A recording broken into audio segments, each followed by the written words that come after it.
We're going to go ahead and get started. Welcome to our friends in the room. Welcome to our Zoom room. This is our first session of a workshop series entitled Teaching 101, specifically targeted to our graduate teaching assistants. I want to introduce my colleague and close collaborator, John Hagan, who is the graduate assistant in our Center for Teaching and Mentoring and is also a doctoral candidate in the Assessment, Learning, and Student Success program in the College of Education. So without further ado, let's welcome John Hagan to the room. Thank you very much, Dr. Vanetta Hall, for the awesome introduction. So we are here. This is the first session of our Teaching 101 Foundations for Effective Teaching. So we are going to jump right into it. Why are we here?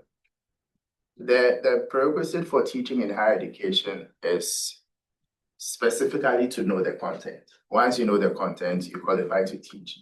Sometimes there is the support to help you teach, other times there is not.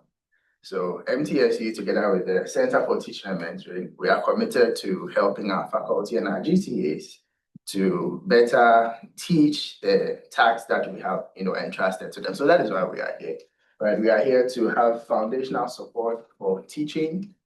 We are here to evaluate ourselves if you've been teaching for a while, and also to prepare for future teaching roles, right? So that is why we are here.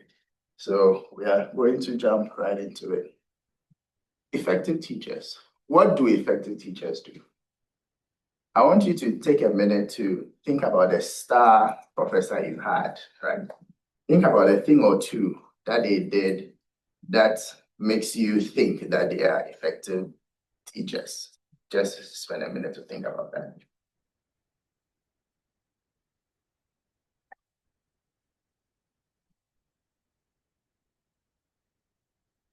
Now, I'm not going to ask you to share that, but I hope that as we talk about some of the points here, you would identify some of the things that your professors did, for which reason you qualify them as effective teachers. Right? The first thing, teacher clarity.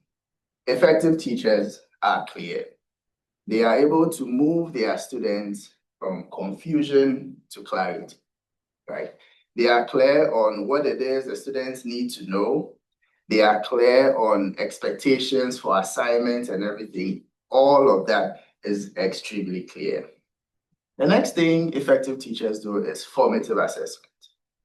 We have formative assessment and summative assessment. Summative assessment is the measure of learning after it has taken place, right? So your end of term exam is an example of a summative assessment. Formative assessment is a measure of learning as it's being done, so that you get the room to adjust instruction, so that you make sure that your students at the end of the period are reaching the learning goals that you have set. So formative assessment, very important.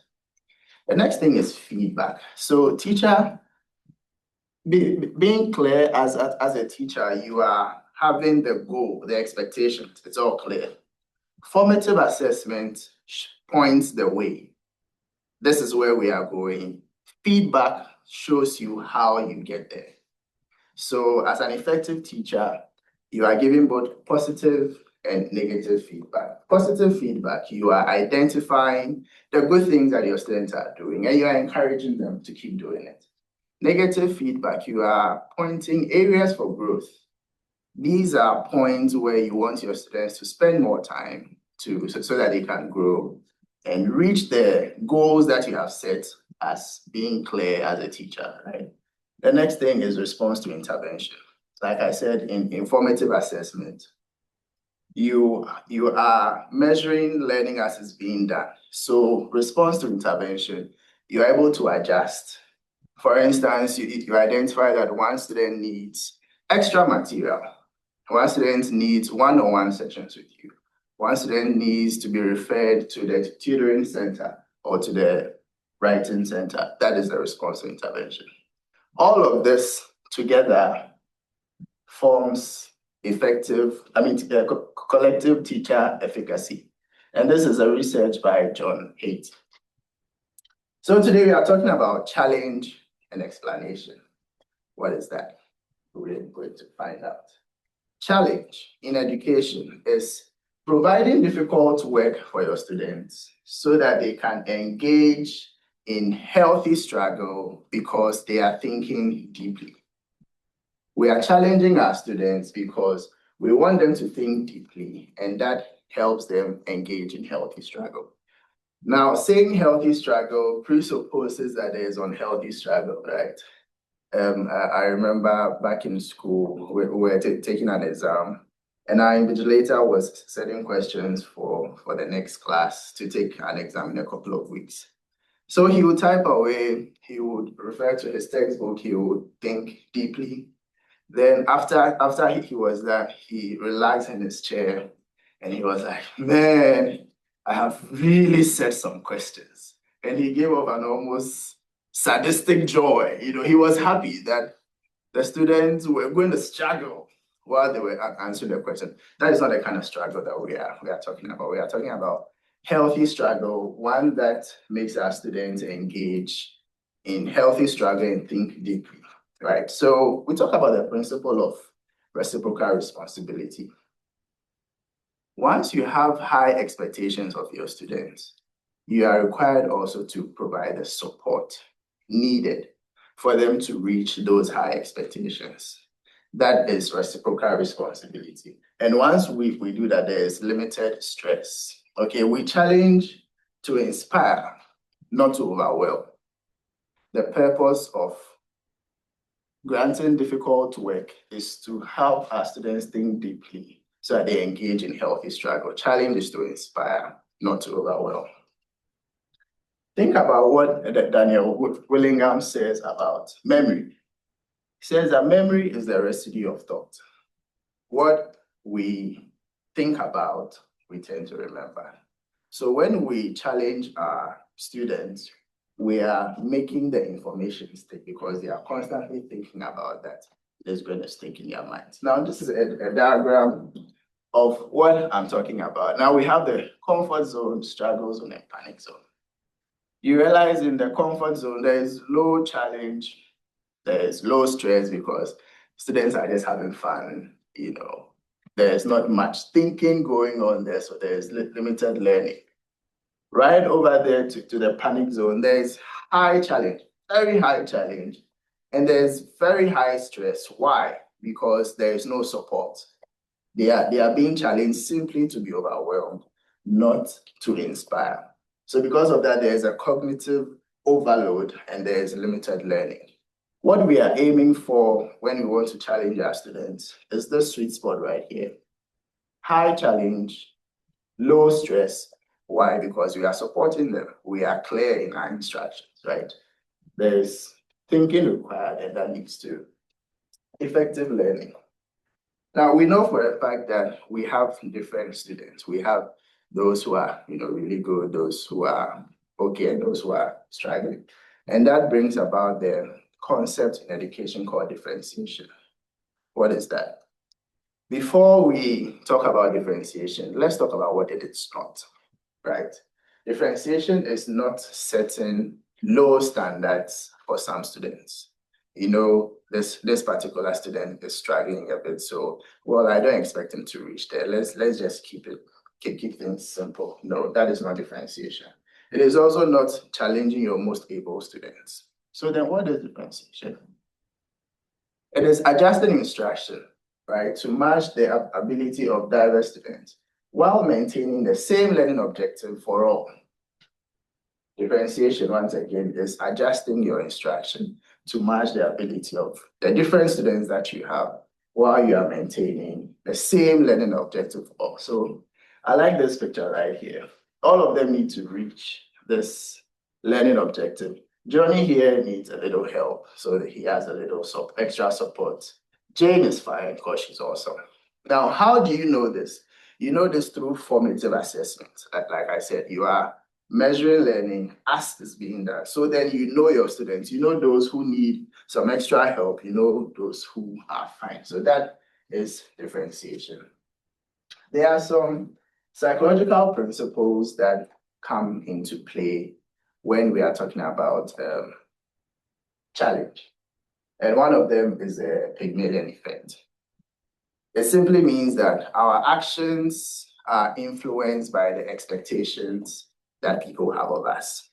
In 1968, a psychological study was done where some teachers were given a group of students. They were told that these students were A-class students, but they were not. Eventually, at the end of the period, at the end of the semester, these students eventually became A-class students. Now, it is unfortunate, but that is the truth, that the expectations that the biased expectations in the case of that experiment that the teachers had of the students affected their performance. So we need to bear that in mind and challenge our students so that we can get them to where we need to be. The next one is the anchoring effect, where people's perceptions are affected by the first piece of information they receive. Take, for example, you go to a local market, right? And you want to bargain. A trader starts off pricing the item at $200. You will dare not say, I'll offer you $5. You will not. You would say, well, maybe I'll offer you $150 or $180, right? Because the next thing you say is anchored on the first price that they mentioned, $200. You would never say, I'll offer you $5. That is the same thing that comes into play when we are challenging our students. First day of class, let them know that we mean business in this class. This is tough topics. These are tough topics, but do not panic because I am here to support you through it all. So the first day of class, you let your students know that this is what we are doing. These are the expectations I have of you, but we are going to get there because I'm going to support you. That is the Pygmalion effect and the anchoring effect, right? So what matters most is how we see our students, which eventually affects how they see themselves, right? The individual starting point of our students, we cannot do anything about. How they enter our class, there's nothing we can do about that. But how they leave, we can definitely do something about. So let us bear that in mind. Challenge also works both ways, right? As you are challenging your student, you also need to challenge yourself. Now, how do we challenge ourselves as GTAs? We need to know the content because we are masters of that field, right? We need to have the information on our fingertips. And that is how we can be clear as teachers, because you cannot pour from an empty cup, right? You need to know the content, then you translate that. The next thing is to stay current. You need to stay current because science is evolving. There's new information coming up daily. You need to stay current in your field. Again, when we were in school, we had some folks come pay us a visit and encourage us about, these were past students, right? Encourage us that, oh, the struggles you're experiencing as students, it's okay, we would eventually make it. And in the encouragement speech of one of the folks, he referred to one course which was quite problematic. He asked, how are we faring in this course? We're all like, no, it's really tough, da, da, da, da. You know, and he cited an example in a handout we were using then. He cited the example word for word. He was able to tell us the page of the example and even the paragraph where the example was. Now, this student graduated 5 years ago, so we realized that this man had not updated his notes from 5 years, right? But there's a flip side to it. If somebody from 5 years ago still remembers the example, it means something stuck, right? So if it's not broken, you don't fix it. But the point I'm trying to raise here is that we need to stay current. We need to offer our students the most recent, examples and stuff. The next thing is to do your own assignments, right? The assignments that you give to the students, sit through it and do it yourselves. What advantage does that bring? You are able to anticipate some of the struggles that your students might go through while they're answering those questions. Now, if you feel that maybe 10-page assignment is too much for you as an expert, then it's too much for your students, right? So we do the assignment ourselves, and we can adjust our instruction to anticipate some of the struggles our students would encounter, when we give them those same assignments. Another way to challenge our students is to show them examples of excellence. Show them good examples of excellence. This is a stellar essay. This is how it is. Introduction, body, conclusion. This is an example. This is where we want to go. By the end of this class, you should be writing at this level. Or if it's an equation, or whatever it is, whatever learning outcome you want them to have, show them an example of what that looks like. And keep referring to that. Keep referring to the end goal that, guys, by the end of this lesson, you'll be able to narrate this history from the top of your head, right? By the end of this class, you'll be able to compose this music flawlessly, right? Give them an example and point to the end. By the end of this class, this is what we are going to. Remember, if it's not excellent, it's not finished, right? If it is not excellent, it is not finished. Do not be afraid to have your students redraft, rewrite, and reread. Even if the assignment is past due, have them still rewrite the assignment until it's perfect. Because the point is not just the grades. The point is that at the end of the period, they have learned something, right? But then excellence is not perfection, right? If something is perfect, it's flawless. However, if something is excellent, it means that we have done the best of our ability to get the best product. So let us bear that in mind. And we go back to the principle of reciprocal responsibility. We are giving them excellent piece of work to see, but then we are also providing them the support. This is where I want you to go, but I'm also giving you the support to get the reciprocal responsibility. It's very important. So this is the end of what I want to talk about challenge. This is a one-pager that summarizes everything that I have just said about challenge. And I'm going to send this to you after this session. Do we feel good so far? You're welcome. Any questions, any contribution before we move on to explanation? Anyone from the Zoom group, you can put your questions in the chat.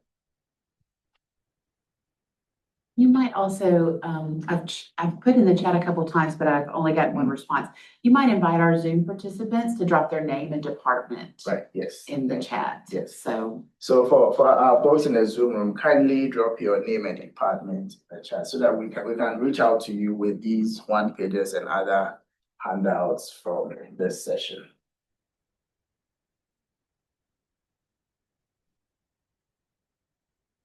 no questions. All right, so we move on. Explanation. What is that? It is providing detailed information to clarify a concept. So detailed information, and the purpose of that detailed information is to clarify a concept. The purpose is not to confuse the students. The purpose is not to overwhelm the students, but to clarify the point. How do we do that? We move in the context of what they already know to what they do not know, right? From concrete stuff to abstract, so that at the end of the day, they didn't know, but now they do know. However, even though we are providing detailed information, we should be mindful of the limited capacity of the human memory, okay? This is everything we need to teach them. This is how much they can learn at a time. And this is what they will learn after they have constantly thought about the topic. Remember, we learn what we think about, right? Memory is a residue of thought. In the past, there have been some psychological research that tells us that the working memory can only take about 8 pieces of information at a time, or 8 chunks of information. In recent time, that has even reduced from 3 to 4, 3 to 4 pieces, or 3 to 4 chunks of information, right? So when we are providing the detailed information, we need to be mindful of the limited capacity of the working memory. Now, how do we offer explanations to make information stick? Keep it simple. Keep it simple. And this is part of teacher clarity. Before you start your teaching, you are clear in your mind. At the end of the lesson, this is what I want them to do. And keep that main thing the main thing. Keep it simple. As experts of a topic, we know this much, right? But the students need to know this much at a particular time in a particular semester. So we keep it simple. We keep the main thing the main thing. We generate curiosity. Generate curiosity in your students. And how do we do that? We create knowledge gaps and then we fill it, right? I punctuated my high school and university days with teaching. And before I started my class, I wrote a question on the corner of the board, in the corner of the board. And I asked my students, well, will you be able to answer this question? Of course, they can't answer because they do not know, right? They will say, no, we can't answer it. I'm like, okay, guys, stick with me for the next 30 minutes or so. We are going to run through that. So then I go through the period. And after the class, I asked them, are you able to answer this question now? And they're like, yes. And for me, it's a big win. I'm like, yes, I made it, right? So that is how you generate curiosity in the minds of your students. You create the gap, then you fill it yourself, right? So how that might look for you is, for example, we studied ABC in our previous class. Today, we are going to think about how we can use that information to solve XYZ, right? So then they stick with you throughout the period and then they pay attention. The next thing is to teach through stories. Do not just tell stories, right? But teach through stories. The human mind is biased to stories rather than simple facts. So if you've noticed, I've been telling you a few stories, as I'm presenting. If I told you that 80% of MTSU students are really smart, that's just a fact, right? Well, I mean, yes, for example. But then if I told you that, if you walk on MTSU campus, about 8 of every 10 students you see are really smart. Now, that is more of a narrative. You almost imagine yourself walking through the streets of MTSU and you're like, oh, poop, that guy's smart, that lady is smart, So we teach through stories, and that also makes the information stick, right? Yeah. The next way we can offer explanation in class so that the information sticks is to inspire emotion. Emotions are contagious, right? So if you teach with excitement, right, you inspire emotion in your students, that emotion also travels to them.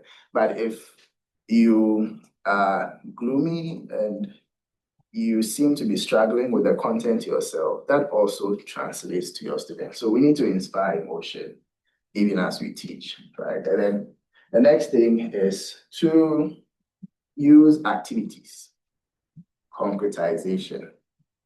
We also learn by doing, right? So if you offer an activity, either an activity in class, an activity before class, it helps to make the information stick, right? Now, you are the expert in the room. You are the expert on the topic, right? So you need to start more or less feeding your students with that information. There is a debate that we need to eke out, knowledge from our students and have them discuss, so on and so forth. But that is effective after you have explained first. Do the explanation first so that the students can discuss within the context of the specific correct information you have provided. If you do not do that, they will spread their wrong information and misconceptions like a virus. Right? So you are the expert in the room. Teach first and then let the students discuss. However, being an expert on a topic could be a curse because you forget how it is to be a beginner. So you end up like this guy. You go blah, blah, blah, civil war, you just spit it out and the students are like, what? What did I say, right? So even though we are good at what we know, we need to be sympathetic. And how do we get to that? When we do our own assignments, you see how we are circling back to everything we've already talked about. When you do your own assignment, you are able to sympathize, knowing that, okay, perhaps 10-page assignment is too much. Let me make it 8.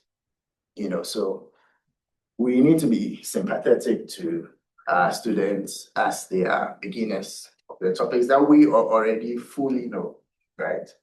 And then the next thing also to do is to more or less lead. This is an interesting one. Lead our students into a trap, but not to trick them.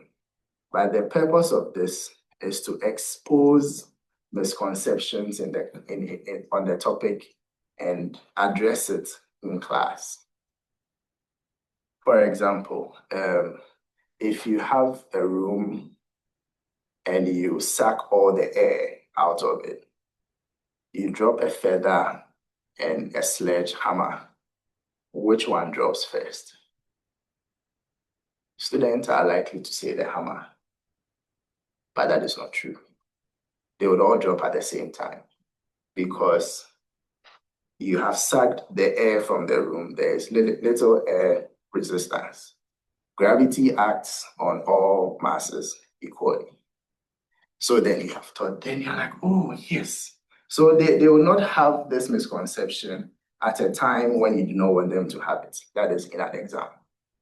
You have led them to that misconception in the class, and you have debunked that misconception right away so that they do not travel with that kind of misconception. Another way of, or another technique of using explanation is to use analogies. Look at it as a hook, right? An analogy is a hook that kind of draws the students to the point that you want them to attain, or the knowledge that you want them to gain. Use multiple examples. Use multiple examples as you teach. Now, the advantage of this is that if you use just one example, you might be moving your students through a very narrow tunnel, right? If you have multiple examples, they know that, oh, okay, I can present this situation in option A, or in option B, or in option C, so that you have room for creativity. The students are able to be creative, and it's not just a straight jacket, one example that you have given. You do not understand something unless you have been able to explain it to somebody else. So after your explanation, have your students repeat in their own words the things that you have talked about, right? And have them repeat that or have them explain that to each other. That helps the information stick.